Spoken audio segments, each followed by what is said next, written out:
July 17, 2013, started like any other summer evening in Lawrence, Kansas, a college town where the hum of cicadas drowned out the day's heat. As a detective with the Lawrence PD, I'd grown used to the quiet, the kind that hadn't been broken by a homicide since 2008. 5 years of petty thefts and bar fights had dulled my edge, but at 6:22 p.m., my radio crackled with a call that jolted me upright. Shooting, 600 block of Michigan Street. Mail down, suspect fled. The dispatcher's voice was tight, urgent. I grabbed my keys and hit the gas, the sleepy streets blurring past as dread coiled in my gut. Lawrence wasn't supposed to bleed like this. Michigan Street was a modest stretch. Ranch houses, sagging porches, the kind of place where neighbors waved over fences. When I pulled up to 647, the scene was chaos under the fading sun. Blue lights pulsed against the dusk. Neighbors gawked from lawns and a uniform waved me through. "He's out front," he said, face pale. I stepped onto the porch and froze. Gary Edens, 51, lay sprawled in a crimson pool, a bullet hole gaping at the back of his head. His eyes stared blankly at the sky, mouth slack, a life snuffed out in an instant. Blood streaked the steps, glistening wet, and a faint metallic tang hung in the air. This wasn't a clean kill. It was messy, personal. A neighbor, hands shaking, muttered about CPR. Too late. Gary's adult son, Jeremy, stood nearby, wild-eyed, clutching his shirt. "They just showed up," he stammered. Dad answered the door, and then a gun. 2 suspects, a woman and a man, had peeled out in a purple Pontiac, he said, leaving a 6-year-old boy inside screaming for his father. I scanned the yard. Scuff marks, a dropped cigarette, no shell casing yet. Whoever did this wasn't staying to explain. The radio buzzed again. Shawnee County had a hit on the car, I-70 westbound. I nodded to my partner. "We're moving." As I left that porch, Gary's blood staining the dusk, I knew this was no random act. Something darker had come to Lawrence, and it wasn't done running. The porch at 647 Michigan Street was a battlefield frozen in time when I returned to process it. Gary Edens's body had been carted off to the coroner, but his blood stayed behind, a dark smear pooling on the weathered boards, creeping into cracks like accusing fingers. July 17, 2013 had shattered Lawrence's quiet, and as lead detective I stood in the aftermath, piecing together the chaos that stole a man's life. The sun had dipped below the horizon, leaving sodium streetlights to cast a sickly glow over the scene. My flashlight swept the yard, scuff marks in the dirt, a cigarette butt crushed underfoot, a child's toy truck abandoned near the steps. This wasn't just a murder. It was a collision of desperation and rage. Jeremy Edens, Gary's 29-year-old son, sat on the curb, flanked by an officer, his hands trembling as he recounted the nightmare. "They came out of nowhere," he said, voice raw. "Dad opened the door, and I saw her, a girl, young, with some guy. They were asking about a car, yelling. Jeremy had met her before, he admitted. Brittany Adams through a mutual friend days earlier at this very house. That Sunday, she'd been casual, unremarkable. Now she'd brought death to his doorstep. He'd followed Gary outside when the shouting escalated, catching the glint of metal in the man's hand. Jonathan Rush, he'd later learn. "I grabbed the guy," Jeremy said. "He was reaching for his gun, and Dad lunged at him. Then, bang, Dad just dropped. I crouched by the blood stain, tracing the splatter. The shot had come from behind, close range, angled upward through Gary's skull, execution style, yet sloppy, as if panic had guided the trigger. No shell casing, though. She'd been smart enough to grab it. or it was lost in the fray. Jeremy's story held. A struggle. Two men wrestling over Rush's gun, and then the shot. He'd heard it, felt the air shift, seen his father crumple. "I let go," he whispered. The guy aimed at me, but they ran. Purple car, peeling out. Inside, Gary's 6-year-old son wailed, untouched but scarred, a witness to the sound of loss. The neighbor who'd tried CPR stumbled over, breathless. "I saw them pull up," he said. "She was pacing, mad, like she was hunting someone." The guy stayed cool till it blew up. Hunting. That word stuck. Adams wasn't here for Gary, not directly. Susan Burris, Gary's common-law wife, confirmed it later at the station, her face etched with grief. "Police said they wanted someone tied to Jeremy," she murmured. "A car, her car, stolen. Gary just answered the door. Wrong place, wrong time, a father caught in a stranger's vendetta. Evidence was thin but telling. Tire tracks gouged the gravel drive. Pontiac Grand Am, purple. Witnesses agreed. A cigarette butt, lipstick stained, hinted at Adams. No gun yet, but the radio crackled with hope. Shawnee County had spotted the car on I-70, 20 minutes out from the 6:20 p.m. call. I barked orders. Secure the scene, canvas for cameras, get Jeremy's full statement. My partner, M.T. Brown, met my gaze. "They're running," he said, "but not far." I nodded, the blood on the porch burning into my memory.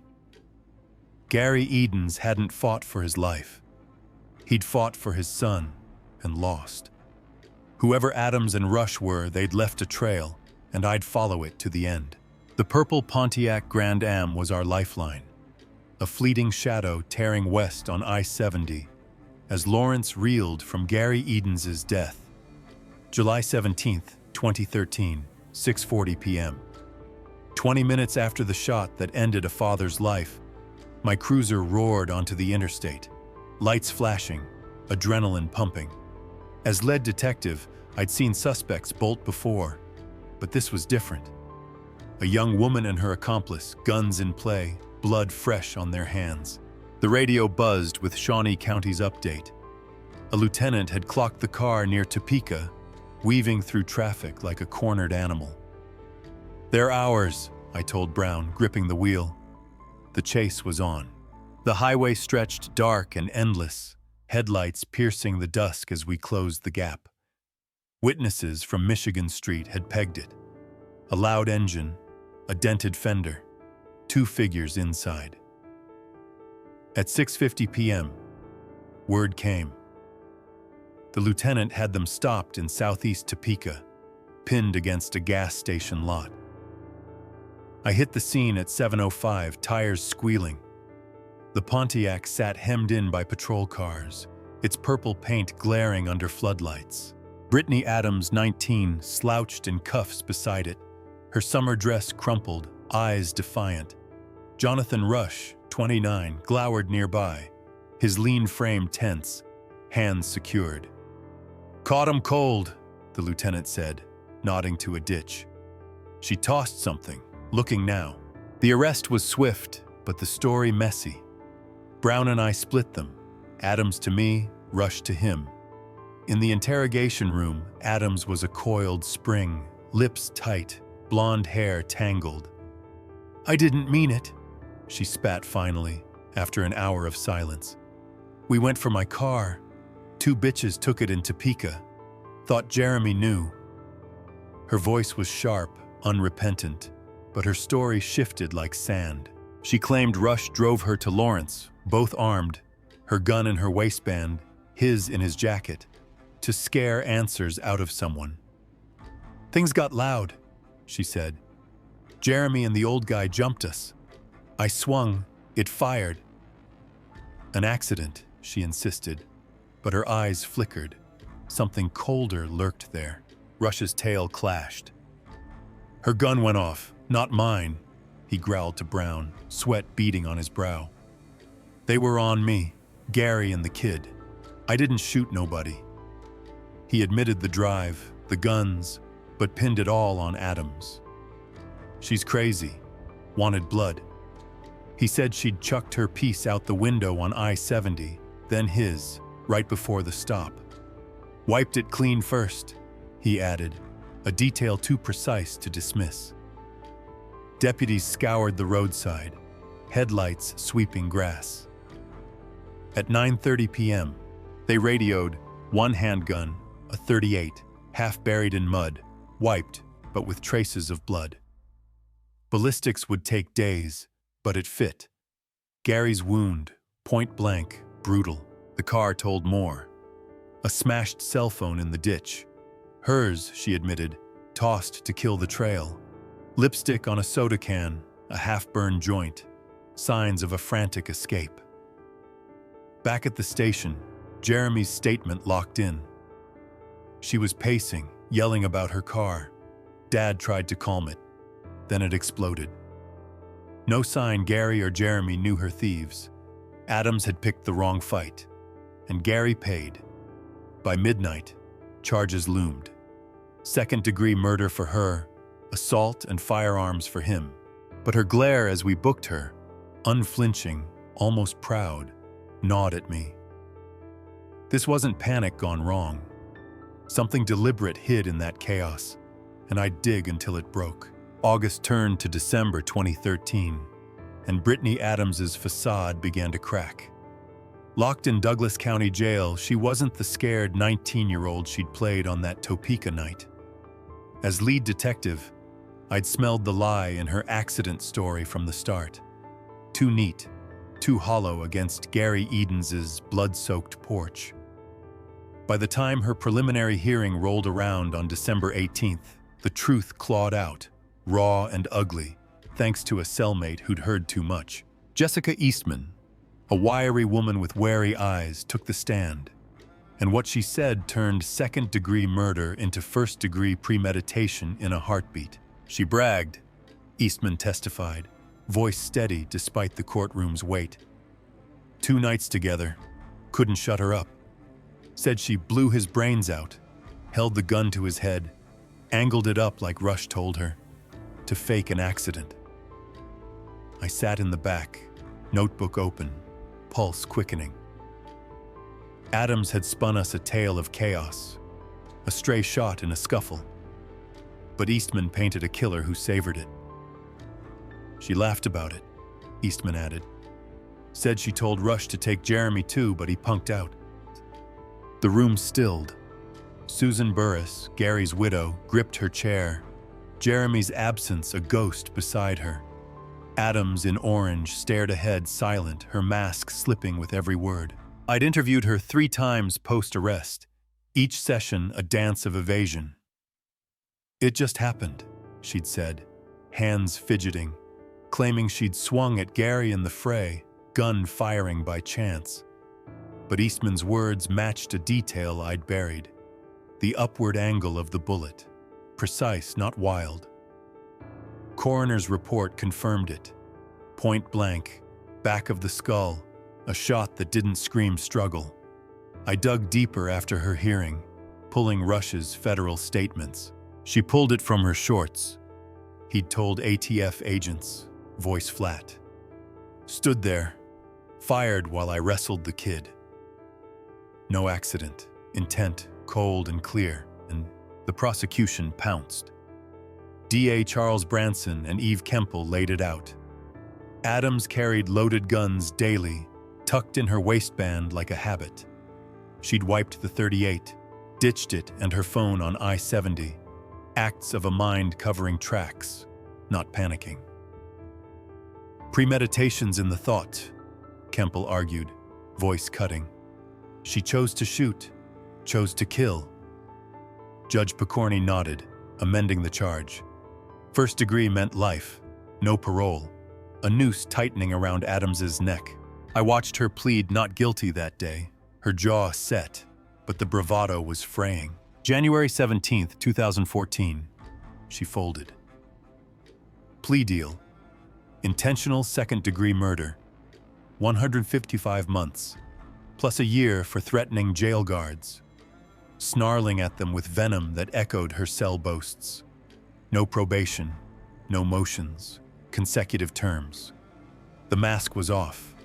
A girl who'd hunted answers with bullets, killed a stranger, and gloated over it.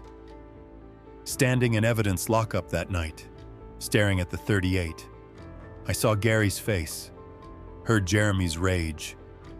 Adams wasn't chaos. She was control, a predator unmasked too late. February 28, 2014. Douglas County District Court was a tomb of tension. Brittany Adams, now 20, stood before Judge Sally Picorni, her orange jumpsuit stark against the wood-paneled room. As lead detective, I'd tracked her from that bloody porch to this moment. 155 months, nearly 13 years, for Gary Edens's murder, plus a year for jail threats.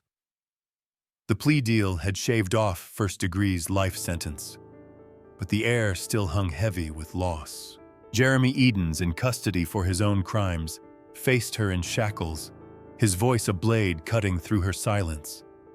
"You took a good man's life," he said, eyes burning. "Selfish. I don't know if you feel remorse. Only God does." Adams didn't flinch. No words, no tears. Just a blank stare as Jeremy spoke of his father's 6-year-old son, left fatherless, and 2 grandchildren robbed of a grandpa. "You got the good end," he spat, comparing her finite sentence to Gary's eternity. I stood at the back, arms crossed, watching her stillness. I'd seen killers weep, beg, collapse. This void was worse.